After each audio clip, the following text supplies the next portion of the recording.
Good Morning Business, la pépite. Et ce matin, dans la pépite d'Annalisa Capellini, on parle de tri au bureau avec les joyeux recycleurs. Exactement, avec David Pironon qui est à la tête des joyeux recycleurs. Il s'agit d'une entreprise qui propose du tri sélectif du recyclage à destination des entreprises, donc qui est très spécialisée dans les déchets des bureaux. Bonjour David, qu'est-ce qui vous rend différent par rapport à vos concurrents ? Alors l'objectif des joyeux recycleurs, c'est de proposer effectivement un service de tri au bureau pour donner une seconde vie à tous les déchets du quotidien en entreprise, donc tout ce qui est les gobelets, le papier, le marc de café, les canettes. Et nous le faisons donc depuis 11 ans maintenant joyeusement, avec une double ambition, une ambition environnementale évidemment, mais aussi une ambition sociale d'inclusion. Donc je pourrais vous le détailler par la suite. Est-ce que votre business model, enfin votre différenciation par rapport aux grands qu'on connaît, Paprec, de Richebourg, etc., c'est de le faire joyeusement? Alors c'est aussi de le faire joyeusement. Avec des camions roses, des poubelles qui sont sympas, mais ça fait partie du modèle. Il y a des gens qui sourient du modèle. Bah oui, il y a des gens qui sourient. Voilà, donc cette ambition environnementale et sociale, effectivement, ça fait partie du modèle depuis l'origine de la société.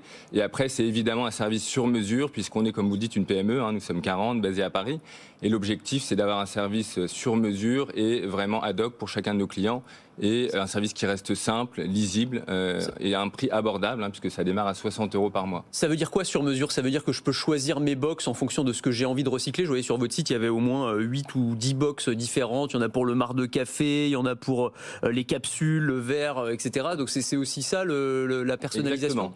Oui, tout à fait. Donc très concrètement, quand on rencontre un nouveau prospect, on va prendre en compte ses besoins et on va installer les box qui correspondent à ses besoins et on va les dimensionner aussi en fonction de la taille de l'entreprise. Et ensuite, très régulièrement, donc toutes les 2 semaines ou toutes les semaines, on va effectuer une collecte directement dans les étages. On va peser l'ensemble des flux qu'on a collectés. Donc ça permet à nos clients aussi d'établir leur bilan carbone de manière annuelle. C'est une obligation légale, donc ils vont pouvoir comme ça avoir l'info de l'ensemble des tris, de l'ensemble des flux de déchets.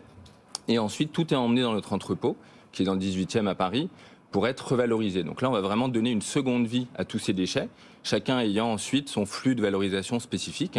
Et on va travailler avec des partenaires qui vont eux-mêmes leur donner cette seconde vie. Donc par exemple, les gobelets vont pouvoir devenir des cintres, les canettes vont pouvoir devenir des vélos, des trottinettes. Oui, ça rentre après dans un circuit classique de recyclage. Vous parliez du modèle social et d'insertion particulier. Annalisa, donnez-nous quelques chiffres. Exactement. 70% de vos employés en CDI viennent de fin de parcours d'insertion professionnelle. Donc voilà, vous faites aussi très attention à ça. Oui, alors ça c'est quelque chose dont on est très fiers effectivement chez les joyeux recycleurs. Et la création de la société avait vraiment cette double ambition, environnementale bien évidemment, mais aussi sociale. L'objectif étant d'être très inclusif dans nos recrutement.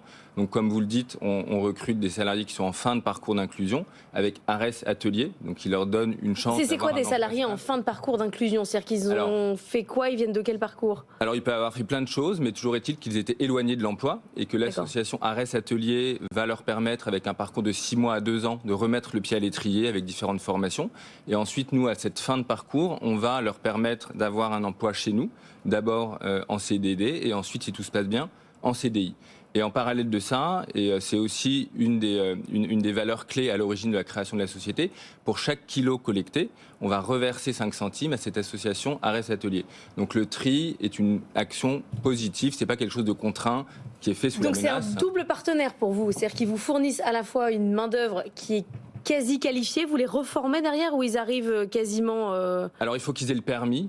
Et l'envie. Il faut qu'ils adhèrent au projet, qu'ils aient des valeurs communes avec la société. Mais effectivement, nous recrutons des personnes qui n'ont parfois jamais fait ce travail-là et qu'on va former tout au long de leur parcours d'intégration. Ce côté très humain, sur mesure, etc., c'est quelque chose qui parle vraiment à vos clients. Parce qu'on peut se dire, bon, c'est un service de collecte des déchets. Finalement, on a besoin que ce soit fonctionnel dans une entreprise. On n'a pas besoin de grand-chose d'autre en réalité. Est-ce que c'est un argument commercial qui est porteur aujourd'hui?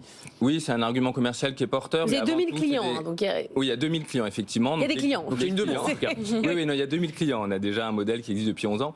Donc on a 2000 clients, aussi bien des PME que des sociétés du CAC 40, des entreprises de la tech. Donc c'est très variable.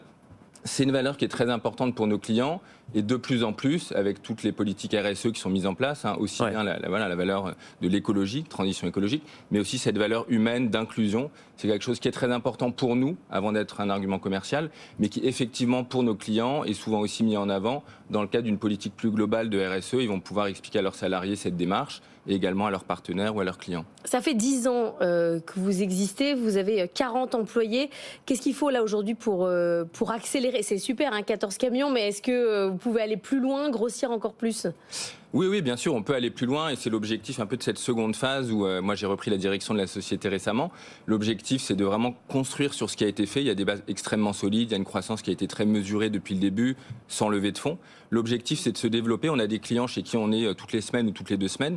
Donc on peut imaginer plein d'autres services à valeur ajoutée à leur proposer. On est uniquement en Ile-de-France, on peut aussi se développer dans d'autres régions, donc il y a encore énormément de choses à faire. L'environnement législatif est évidemment porteur aussi, avec de plus en plus de lois qui impose aux entreprises de mettre en place ce tri.